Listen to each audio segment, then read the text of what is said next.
Welcome to Man in America, a voice of reason in a world gone mad. I'm your host, Seth Holehouse. Let me ask you a question.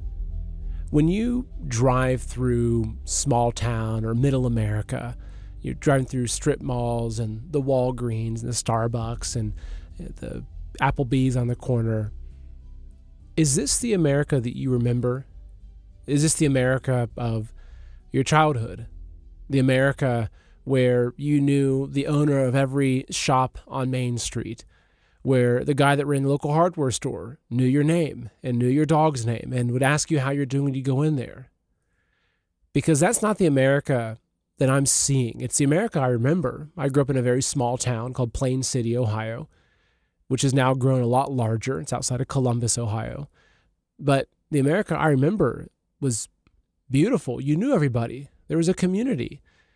You know, whether it was, my best friend's dad owned the local, auto shop, and if I had car troubles, I'd go take him, for him to look at the car, or, someone else that owned the local Amish cheese shop where we'd go get our cheese and meats that were, locally produced.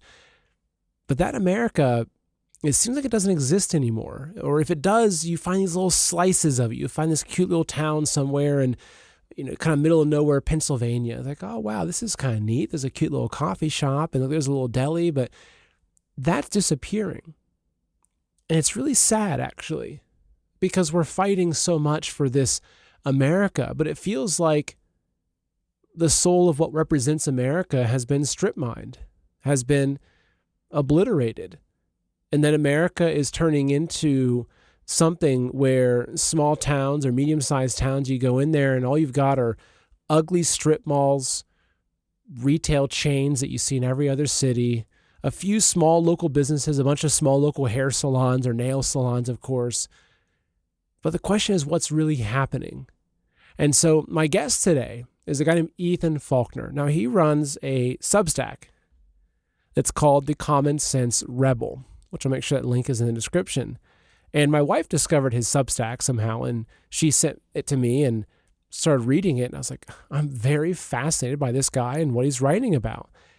And he's got this really interesting, just real perspective on what's happening in America. And one article that he wrote, which we're going to be focusing a lot on today, is basically how the core of America, these small businesses and everything, are being gutted. And it's intentional. And he describes what happens when a Walmart moves into a town. How does that affect the local businesses? What happens when the local pharmacy is replaced by a CVS? How does that change the prices? What happened when Amazon came on the stage? And initially, it was a great thing. All these brick and mortar businesses now had this amazing website to sell their products to consumers all across the country. There's a huge audience there. But what happens when Amazon takes all the data from that company and sees, oh, wow, this company is selling staplers. So we're going to now manufacture Amazon Basics staplers. We're going to put those staplers in there, and we're going to put them in the top spot. So that other local business no longer can sell his staplers because Amazon is manufacturing these Amazon Basic staplers in bulk in China, underpricing the local competitor and putting them out of business, especially considering that local business person is paying upwards of 30% or more of a fee to Amazon to use their platform. So this is a very serious topic. And what I like about Ethan is that he's just a simple American guy. Right? He's just a man in America, right? And he's a gas station attendant. It's a beautiful story. Here he is. He's worked at a gas station for the past 10 years. And he's observing all these changes in his local community. He's observing the change in the sentiment of the people coming into the gas station. He's seen them become more confused, more angry, more divided. And then he's also watching right around the area of this gas station. He's watching, oh, this small local business is now gone. It's now a CVS. That small diner is now gone. It's a Starbucks. Oh, that other place that, shut down after a fire, it never reopened. Now there's a Walmart. There's a Walgreens, a CVS. There's all these big corporate chains that are coming in. And this is a really important discussion. It's not some grand, profound discussion where we're kind of digging into the Committee of 300 and the bloodlines. It's not about that. It's the simple things happening in this country. It's a sober look at what's happening to the America that I remember it used to be. And in fact, that's a big reason for this show, and part of why I even called it Man in America, is it's just a quest. It's a journey to understand what is America? What was America? What was America like in the 30s and the 40s and the 50s? What was life like then? What is life like now? Trying to gain some perspective. Because I've got children, I've got family, I want to see a future that's worth living and fighting for. But if our future is that all the small local businesses are closed down and we have these big industrial box stores selling us stuff made in China, and we're basically just kind of living under a corporate oligarchy or something, that's not the future that I want. I want a future of small towns and local entrepreneurs that are running these beautiful little coffee shops and mechanic shops, and just there's community, and that's what I want. I don't want to go get my groceries at Walmart, which I don't. I go as much as I can. I go to the local farm market. We get our milk at the local raw milk farm. That's what I want. And so this is just going to be a dive into this. And again, Ethan is just, I think it's kind of fun, actually. It's a great interview. And he hasn't done a lot of interviews. He's a brilliant writer. His Substack is just prolifically amazing. And so you can see it's this guy really shines with words. And so I reached out to him and he's like, cool, great. So this, I think, is one of his first interviews he's done like this. And I think we're going to have some fun. And I think it's just, we're going to do is just have a sober discussion about what's actually going on here in America and what we can do about it. So I hope you enjoy the interview with Ethan. I'll make sure that his links are in the description below. And just a reminder that if you're watching this show on Rumble, thank you very much for supporting a free speech platform. Just remember to hit the thumbs up button. Go ahead, do it right now. It'll feel good.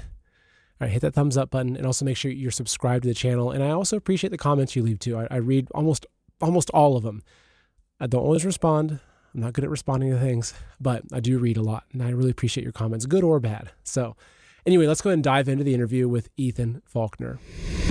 Ethan Faulkner, man, it's good to have you on the show. I'm a big fan of your Substack, and it's always nice to put a face behind something. And it's also nice to have someone that will step in front of a camera instead of hiding just behind some anonymous name online. And here you are in the flesh. So Ethan, it's good to have you on, man. It's nice to meet you, man. One of my first interviews. I'm excited to be here. Well, good. Good. I'm glad that hopefully I can kind of pull you into this space a little bit, because I'll open it up here real quick, but you have a brilliant Substack. I mean, this is your main homepage for it.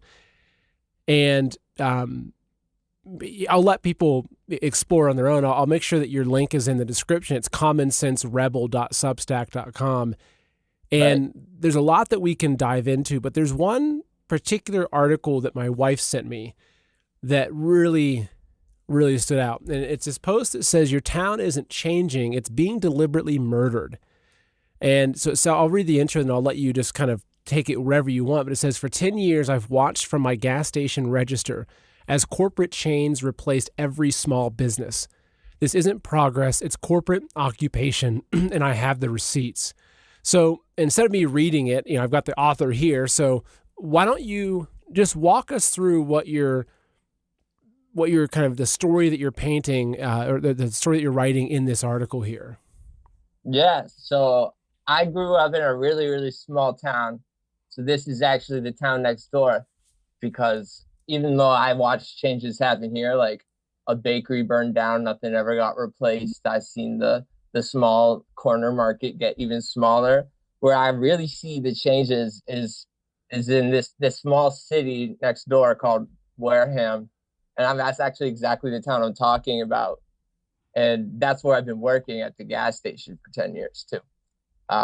So practically we've had Walmart move in, Target move in, Wendy's move in, Popeye's Chicken move in, all on top of places that used to be businesses that weren't changed. And that's just in one corner of the city that I work in. So that's what inspired it. And I call it corporate deserts. they're corporate deserts because it's a desert because you want to get resources and you want to get nourishment, right? But when you go to the Walmart or the Target, you might get that instant gratification, but the money that you're spending doesn't go into your local economy, even to the same extent as like in O'Reilly's Auto Parts or like a smaller chain. The bigger the chain is, the bigger their supply chain in general, or all, there's lots of elements to business. The money goes out of your town, period. So I'm gonna quickly read through just this little kind of intro section because this is what really hooked it for me. It says, "My gas station's on a main road. When I started this job a decade ago, I was surrounded by a community. There was a family-owned bakery on the corner, a local hardware store run by a guy named Mark, two independent pharmacies, and a diner where you can get a coffee for $1. Today, the bakery is a CVS. The hardware store is a skeleton hollowed out by a new Walmart neighborhood market that opened 2 miles away. The diner is a Starbucks. The pharmacies are both gone, replaced by a single massive Walgreens. This isn't change. It's not evolution. It's the result of a deliberate, systemic, and predatory campaign. Your town isn't changing. It's being hollowed out. And the people doing it are counting on you being too distracted by their political puppet show to notice." And like that's really it, man. It's like so many people are just distracted with the bread and circuses. And I feel like you saying the word systemic, reading it right there, that word is going to trigger some people. They don't know systemic. What does that mean, right? What it means is that is a side effect of the system. It's an emerging factor. That's all it means. And what's crazy is that, my wife and I, we really try hard to shop at local businesses. We try hard to buy made in America. And there's a little kind of coffee shop farm type thing close to us. And it's kind of sad because you walk in there and it looks like, it is. It's this little local coffee shop, owned by people that live here and everything. But you go in there and they have all these nice seasonal decorations, like little pumpkin things, or for Christmas, they've got ornaments and wreaths. But you look at the back and almost everything's made in China. And it's just like, why can't these be sourced from local artisans? And I feel like that's just something about our country that has changed so much. And I think you do a great job highlighting it in the article, that it's like the soul of our country is the people. It's the small little shops, the small local barber shop or the hardware store where you go in. I call them the producers. They're the producers. Exactly. That's a great word for it too, because they produce real things. They don't just produce products; they produce community, which arguably is more important than products. They produce relationships and fulfillment. But it's like you walk into a Walmart or Best Buy or any of these big or a Walgreens. It's soulless. That's what it is. Because the producers are forced to work for a company that doesn't have their interest in mind. So where's the soul going? If somebody does have a soul, you give them props. Like, I don't know, I try my best when I'm working at the gas station. Exactly. And so, what are like? Well, I guess you've got some information in there, which I think is helpful. And let me know if you want me to pull it up, because I can, because it's more specific figures. But I know that you hit on some of the information as it relates to how much money these companies, like basically every dollar you pay to a Walmart, how much of it actually stays in your community, versus when you just have a small local business that when you pay that money, you're actually putting money into your community. So tell us a little about that and how our money is actually leaving these communities through these big corporations. Yeah, I think the best model, so I already gave you like half of the contrast when I explained how Walmart has this big chain of just business expenses. It's where all the money, so the money spreads, all right? And then the other side of that contrast would be the ones, they only have one business, they're just one store, it's owned by a few people. So when you pay money to them, they're going to spend their money in the locally, unless they're just going to move the next week. You know what I mean? So it's really that simple. And then I say that there's a chain, like if you do a smaller chain, it's because there's chains that operate within regions, right? And sometimes within states. And so you're keeping it closer to home, and that's what I mean. And we you say America first, that's how you do it.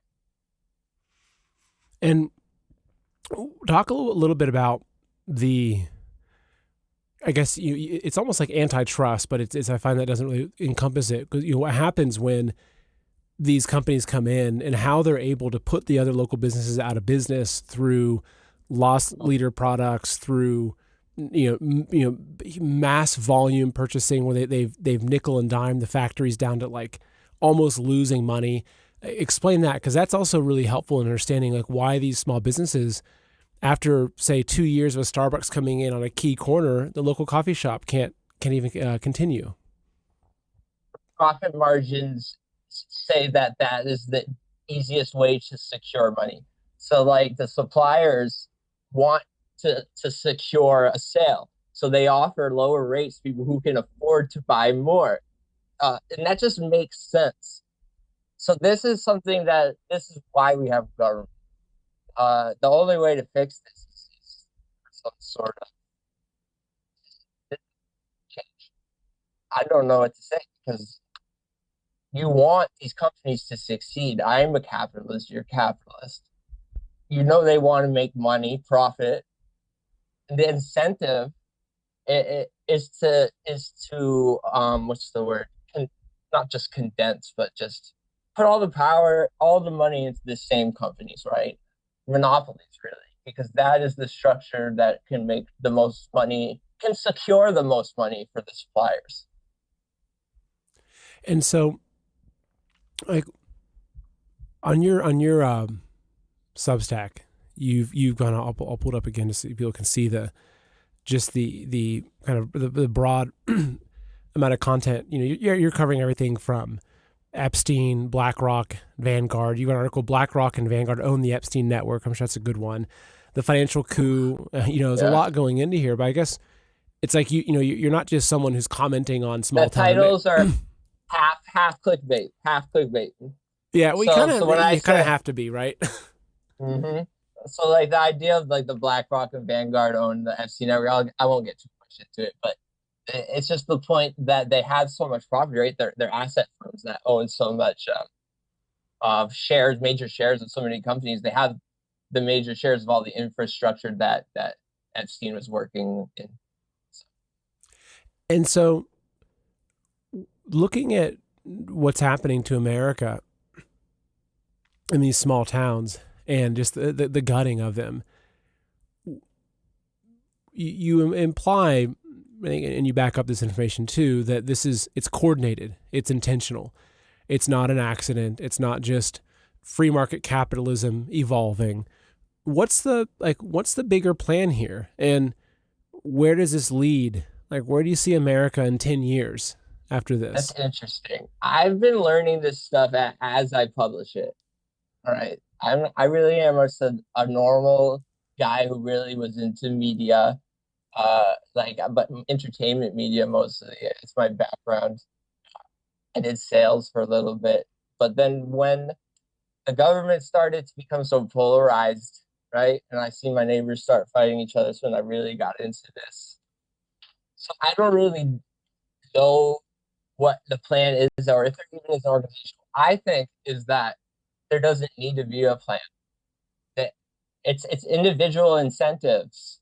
The system, and it can still be on purpose, but the the incentives are structured in a way that everything aligns for this ideology. I call it a parasitic ideology to persist throughout time, where they want to control populations because they're easier to manage and they can do it. They've been doing it through different. So I track like Nazi eugenics. It goes back even further, but I'll start there, and how that has changed over time into like modern psychology, where what they do to try to control the population is by having a monopoly on defining what is a real disease. And so like you have to have money to define these things, and so they have control over definitions of words and what's a normal behavior instead of just killing people like they used to. And yeah, I don't think it needs. There might be a group of people who are just very sadistic, having fun coordinating, but I don't think there needs to be. It's just if someone is a whole lot of people have incentives to make money, we're fucked. I don't know what to say. Yeah, I mean, it's interesting actually because my wife and I talk a lot about these things, and that's kind of, if you look at where things lead to if left just to the, I guess, to the laws of the current way that our society works with, which I think it's capitalism, but I almost feel like it's become like crony corporate, multinational capitalism, right? Where it's like, how can a small local baker compete with the massive global baking chain, right? And of course there are ways, and I think that more people are waking up to it, and they're choosing to support the local shop. They're choosing to like say, wow, you've only got 6 ingredients in your donut, and Krispy Kreme's got 68 ingredients in their donuts, right? So you're seeing some of that happen, but it's like when I look at this, I feel like, okay, where it's leading, if you extrapolate, say 10, 20, 30 years down the road, it's almost like eventually you get to a point where brands don't even exist. It's like you have this big cement-faced building that just says food. Oh my God. You know what I mean? And next to it is the big cement building that says clothing. And then I already look at it like that because the asset firms own all of it. They do. Yeah. They do. 3 of them. BlackRock, Vanguard, State Street. Exactly. And but actually, so I want to touch on Amazon a little bit, because actually I'll pull the article back up, because let me find out where there's a part in here talking Very about it really is. Let me see here. Yeah, here we go. The Amazon spy net. I'm just going to read this little section really quickly, and then I'll let you respond to it. It says, Amazon is the apex predator. It built the main street of the 21st century and now functions as its feudal lord, waging war on the very sellers it claims to empower. It's a 3-step execution. 1, the monopoly toll. Amazon extracts a toll of 30% or more from its sellers. This makes real profitability impossible. 2, the spy network. Amazon spies on its sellers' data, their sales, their costs, their suppliers. 3, the copy-paste. It then uses that stolen data to create its own competing Amazon Basics products, which it then rigs the game, then places higher in the search results than the original product it just copied. This is the heads I win, tails you lose system. It's a closed loop of extraction designed to turn every independent innovator into a data point to be harvested and then replaced. And this is really such an important point, because if you look at how Amazon has changed the landscape, especially during COVID. Like, if you look at all the different kind of diabolical plans that could have come out of the COVID, pandemic, I think one of the biggest ones was actually gutting all these small businesses in America. It's similar to the Great Depression, right, which got rid of all these independent banks. Right? The Great Depression, I think, was a manufactured crisis to consolidate the banking industry in America, other things as well. The banks are fucked right now. Oh, that's a whole other topic too. Is what's happening with banking? Yeah, and so what you look at with Amazon, though, it's like how many people stopped going to the local store, maybe either because they were scared or because the store was closed, and just ordered off of Amazon. But then you look at it, and you made a good point though. It's like you look at the Amazon Basics stuff. And I hadn't thought about it. I mean, we have a bunch of Amazon Basic stuff, like, if you need a pair of scissors or something. It's like, oh, these work. They've got good reviews. It's the old Walmart no-name brand strategy. Exactly. Online. Exactly. Yes. They save their money. You get it cheaper, you feel happier, but the producer gets nothing. It's consolidated. Actually, can you say it one more time? I think maybe because you're leaning forward, your mic wasn't picking up. I think your mic it wasn't hearing you over your hands. My bad. Oh, it's okay. I said, so basically they spend less money, so you're happy as a customer, but it's part of the money going out of America, and also more consolidation of money going into the same company, creating monopoly and leverage over suppliers. Here's the hard truth. Every 6 years, your dollar loses half its buying power. That means a $100,000 savings account today could feel like $50,000 by 2031. And you see it every time you fill up your tank, buy groceries, or pay the bills. Prices are up. Your dollar's down. But there's a simple way to protect the value of your savings with something real, something proven: gold, an asset that holds its value over time. And that's why I trust Noble Gold Investments. They make it simple to protect your savings with physical gold or silver. No high pressure sales, no call centers, just honest guidance, one-on-one support, and transparent pricing. And right now, when you open a qualified account, Noble Gold will send you a free 10-ounce silver American flag bar as a thank you. So head over to goldwithseth.com or call 626-654-1906 today to learn more. Again, that's goldwithseth.com or 626-654-1906. Don't just protect your wealth, preserve its power. Exactly. And so, hitting on the bankers, this is something that I'd love to hear your thoughts on, because I'm very fascinated with just money and the role that money's played in our society and what's happening with the banks and the bankers. And so when you say, basically kind of like the banks are screwed, right? What do you mean by that? So I guess they're not screwed. I mean, it's fucked up is what I really meant to say. I didn't realize till recently when I was looking into the Patriot Act how it enabled a lot of the offshore banking and too big to fail systems where these banks literally can commit felonies and just pay a fine. And they can do offshore banking to an extent that's written in the legislation for purposes of the government, but it's all shadow. You can't see it. So what else are they doing? Type things. Yeah, I learned that recently. It all happened right after 9/11, the day after. Yeah, imagine that. How convenient. One thing actually I was just kind of thinking, I think it's an important thing to touch on. So, you're working a register at a gas station, right? Which is, like you could say that it's similar to being the guy that works at the local hardware store, right? It's like such an embedded part of the community and kind of providing one of the core services that makes a community run. But it's also, I think it gives you a finger on the pulse. And so I can tell that you're quite observant. What have you noticed in the behavior of people over the last 10 years? Like, how has the behavior of people changed? Because like I used to work in a mall when I was back in college, and I worked in little kiosks, and I loved people watching. And you can just sit and watch, and you can see through, whether through your sales interactions or just watching, you can see just the overall flow of behavior of people. But what have you, 10 years is a long time to sit there at the kind of that little nexus point of a community. What are you seeing? How have people changed in the past decade? Interesting you asked that. That's the whole reason why I made my Substack, was because I was sick and fed up of watching. Everyone's confused and they're reciting lines from scripts half the time, trying to explain the reason why things are going on. That's how I feel, and it's been getting worse and worse.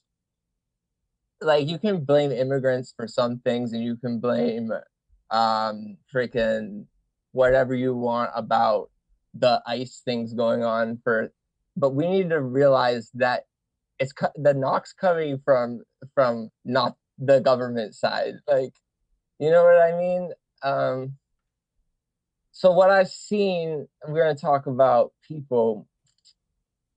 They're angry. They don't like the prices, but they're still buying it, and they always have an excuse for who to blame, and it's always someone different. No one can agree on who it is, and you can put some blame in certain corners for politicians, absolutely, but you need to think about their incentives and the incentives we've allowed for in the system. How do we elect any type of leader who actually puts our interests first when that there are people with bags and bags of money begging for their votes every day, and it's allowed. Like, we legally have like avenues for that. It just seems difficult. And so you mentioned people are confused, they're upset, things are getting more expensive, they're angry. What about hope? Like, do you think that, are you seeing an overall just hopelessness in people? Yes, I'd say there's three layers to a prison. I tried to write it all down in like a kind of like creating a new universe, because they have so much control over language. We kind of have to take it back.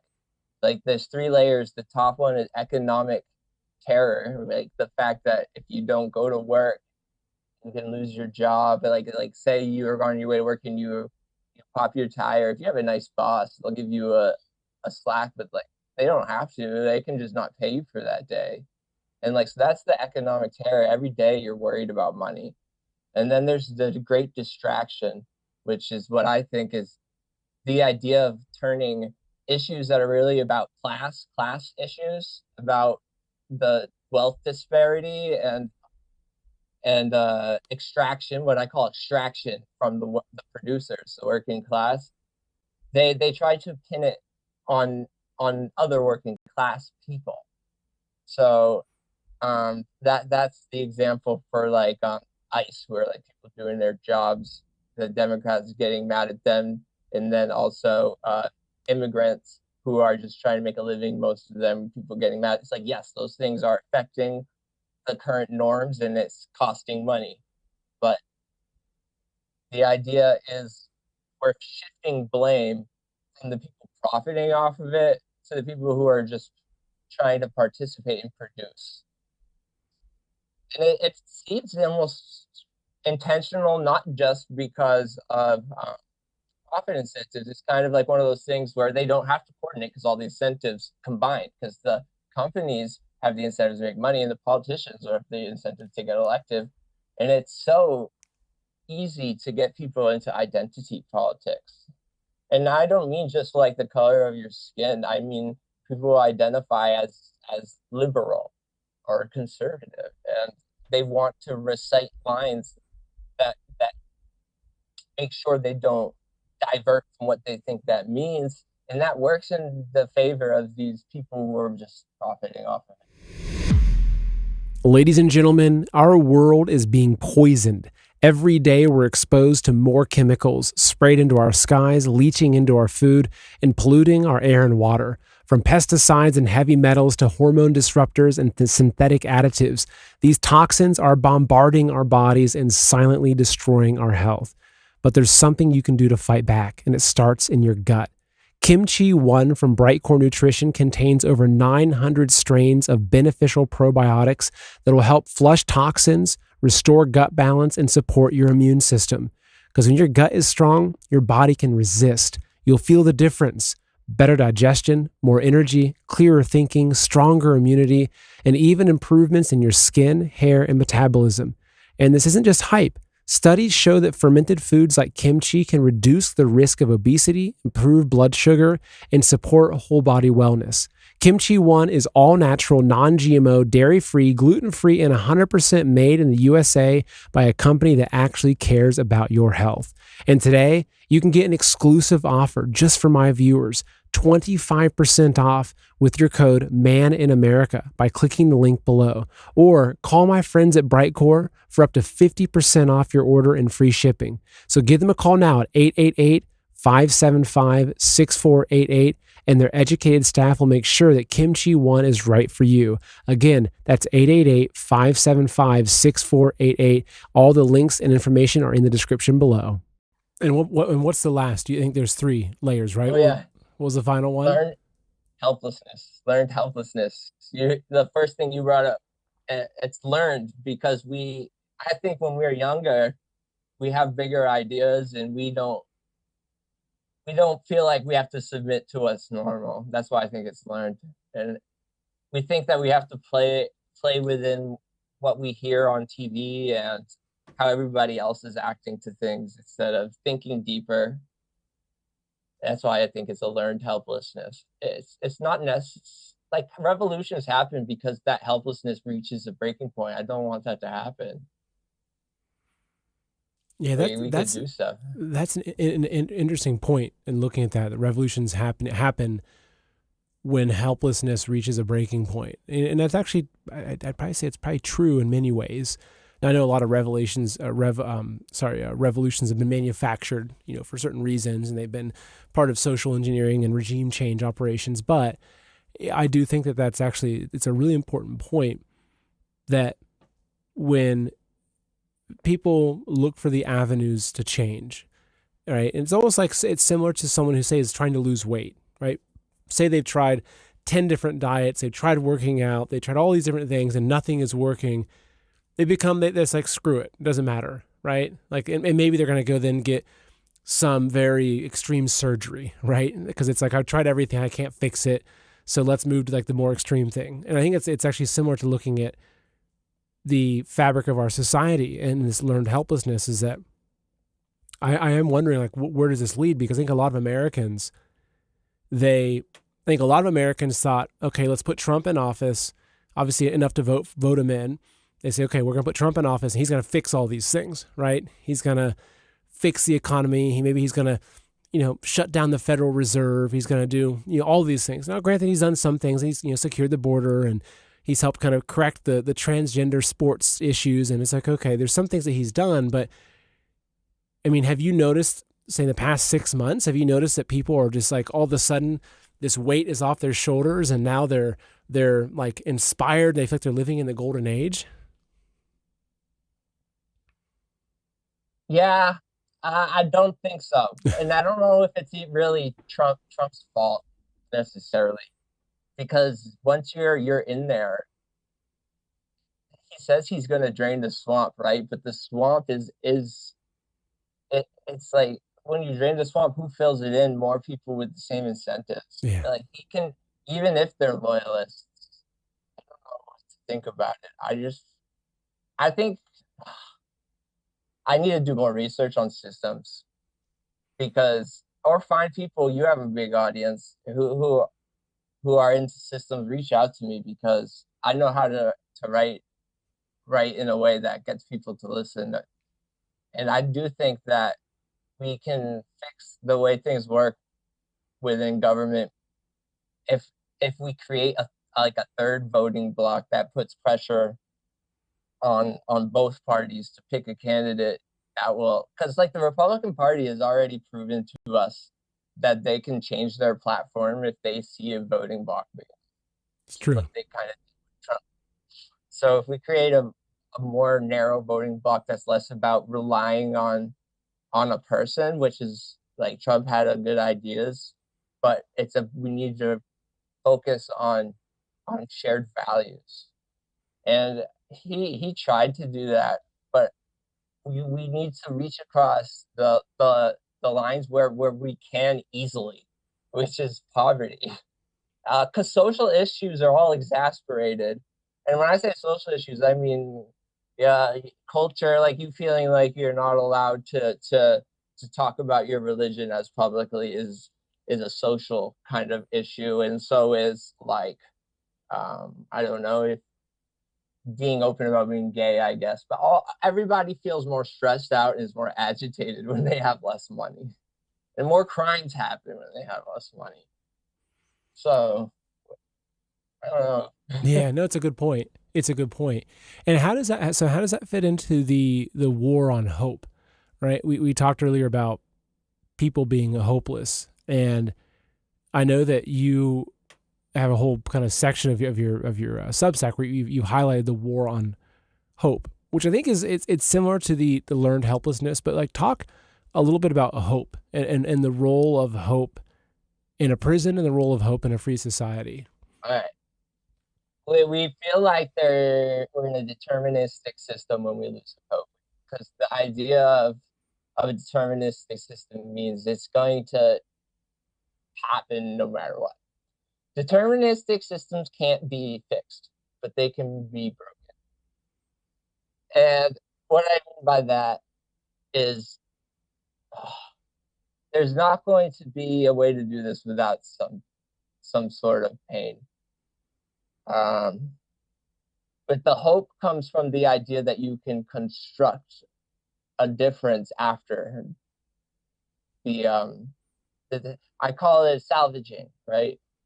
So like there, you go through tragedies in life sometimes, but you can just mope about it or whatever. But if you move past it, the best things to do is to not just forget about it. It's to salvage what you learned and build things from it. So we don't have to look so upset at the system. We need to look at what's making us upset, take learn from it and create something new. And that, I think, hope is as simple as realizing that our pain is the quickest, not the quickest, but the most sincere way to finding a solution. It's kind of like necessity is the mother of all invention, right? And it's like if you've got if you're Yeah, if you cut your arm and you're bleeding out, you're gonna very quickly find a solution for it, even if it's an old rag on the floor or a tourniquet with a necktie, right? And it's a good point though that that pain does that, and I'm curious where this leads to, right? Because it does seem like a lot more people are in this country are experiencing pain than before, and not just pain as in like physical pain, but just suffering, just mental suffering, struggling. And if you look at these statistics, right, which I've done a lot of kind of dives into this, you look at credit card debt, people that aren't paying their loans, people that are living paycheck to paycheck. These are all things that are near record high for this country. And like it's a good point. It's like that sucks. It sucks for people that are working 2 or 3 jobs, forced to put their kids into daycare. Both parents are working, still barely getting by. And so maybe that helps become a catalyst for some sort of division or I some sort work of with those unity. people. I Yeah. literally have coworkers like that. Yes, and when I try to talk to them about these social issues, they're happy that I am, but they're just like, I can't. Like, stop. Talk to me about it. Like, I know you're trying to do good things, but I don't have enough like mental capacity for this. So that's total, that's the economic terror layer. That's not even, they don't have time to be helpless. They just feel fucking worn out. Like there's so many things that get in the way of us what's the word, unifying and actually creating a, a voting block for the producers.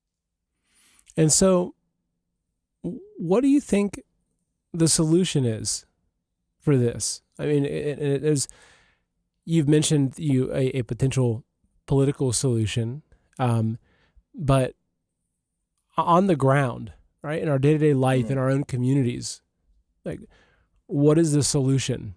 Because I don't want to end up at a place where you've got the big cement building that just says food and that's it, or coffee. You know what I mean? Like how do we Yeah, kind of take the direction that we're headed and change it in a positive way? I was looking into the lots of different ideas. It comes down to a lot of alternative systems. What I mean by that is, so welfare programs exist for a good reason, but we've been seeing abuse through the system and also cuts where cuts shouldn't be happening. So it's both sides of issues. So we should not trust the government for welfare. We should be creating alternative systems that help our communities because we care. And I know there's incentives there for profit. And so like I'm not sure what to do. You know what I mean? And what about actually, where was it? I think is it this article where you're talking? Um, Because there's stuff to do, but it requires like a army of people. Yes, that's exactly. exactly what it is. The engine protocol. If Yes, you the press engine that, it protocol. tells you everything. Oh, there we go. Yeah, the engine protocol. Yeah. So okay. So yeah, the reference for building our way out. So is it okay? What is the engine protocol? Walk me It's a through this. lot. Oh God, it's a lot. Like those are PDFs at the top. You don't have to open them, but basically it goes into workers co-ops, which is the idea that you're more of a stakeholder than a shareholder in a company, and that means that there aren't no shareholders, and the people who get incentives to vote on what happens are the people who actually work inside the company. And then there's ideas for like land trusts, ideas for like taking land that isn't being utilized by the community and creating like housings to compete with the I see. I'm not practiced for it's complicated stuff because this is the stuff where I want help and I want experts to help because we need. If I'm a communications guy, I know how to talk, I know how to write, I know how to research. I actually studied media research. But when it comes to economy and the way communities interact with the economy, that stuff gets complicated because money doesn't just so I can talk about all these things like money is not a thing, but I don't know enough about it, whether money is possible, right? And I'm gonna be so, honest. oh Yeah. yeah, which is important. And so, what about like? 'Cause I know that I think it was in um, the article about the small, your small town article that we've been focusing on. But it seems like in what you put forth and your solutions, it was really, I mean, I think it came back to just focusing locally, like supporting local businesses. Even doing interviews like this, writing your blog, right? This is information warfare. It's what we're participating Mhm. in, right? Is if there's a war on hope, there's a war on the average, common person in America. Like, how can we have conversations? How can we publish Substacks that help inform people of the war, teach them the tools of the war, and give them a little bit of a battle plan, right? I think it's really important. That's why I was really happy that you responded, and the invitation to come on the show, because what I see is that you're trying to carve this out of stone, right? You're trying to figure out how to like kind of slowly etch away and create this picture for what's happening, but how we can get out of this, because it's You know what, Seth? I think I do have an idea. We need the audience to start putting pressure on creators like you and me to reach out to other creators and work together when they see this what I would call vertical alignment, where fuck the culture shit. If you see that another person agrees with the way that the economy is deliberately being dismantled, they should get on the line and start talking and focus on getting their audiences aligned because we need to do something about this. yeah, no, I agree. I absolutely agree. Well, because again, if you kind of look at it and you look at a lot of what we talked about, learned helplessness, the social engineering, it's the division, the distractions. You could really boil a lot of that down to information war and psychological operations and social engineering, right? That we've without digging into what hands are pulling the strings. I mean, if you go back and just read Edward Bernays, you can see it's like, okay, they know how to engineer our culture. They know how to engineer the way people think. And I think they've Especially engineers. after the algorithm. The Oh algorithm, man, yeah, we got friggin' we got supercomputers getting us angry at each other for profit. exactly. And so, as we're wrapping up here, what's your, I guess, if you had to distill your overall message, right, and kind of leave people with something to think on, what would that be? The war's vertical. We need to stop fighting left versus right. Verticalwar.com. Actually, I'll open it up real quick. It's a splash page that goes to my Substack. You can put your email in there too. Oh, okay. Huh. Interesting. Okay. So, I want to pull a few websites. So this is one, and I'll make sure these links are in the show description. So verticalwar.com. This is Stay your focused. Yep. Twitter. right? Or sorry, Yeah. X. I still call it Twitter. I think X is kind of part of that stripping of what's human and turning us into digits and letters. So Twitter, it's Common Rebel 76. Let's get some followers for you on there. And then the main thing is just as I mentioned, your Substack, which I highly encourage people to check out your Substack, to subscribe, to support you on there, because actually, here, I like your little icon here. Your the truth bullet, right? That's it. That's it. That's information war, right? The truth bullet. Like it's not guns and ammo. It's ideas and narratives and everything. So Got that right. Yes. Well, Ethan, it's been a real pleasure speaking with you, and I too, appreciate what you're doing. I think if more Americans like followed your path and said, you're noticing, you're seeing this happening, and it's okay, what can you do about it? And they started Substacks or created blogs or became more. I'm nervous about saying you become more engaged in social media because it's such a difficult thing. There are opportunities there, but in general, I appreciate that you're someone who is observing what's happening around you, and you're asking the questions of why is this happening, who's doing it, where does this go, how do we fix it. Which is really important. I think a lot of people have just become very distracted, and even if they're not just distracted, they're just overwhelmed by the financial persecution, just the struggle that they're going through. So I really appreciate what you're doing. I'm happy to hopefully help drive some people to your Substack and follow what you're doing there.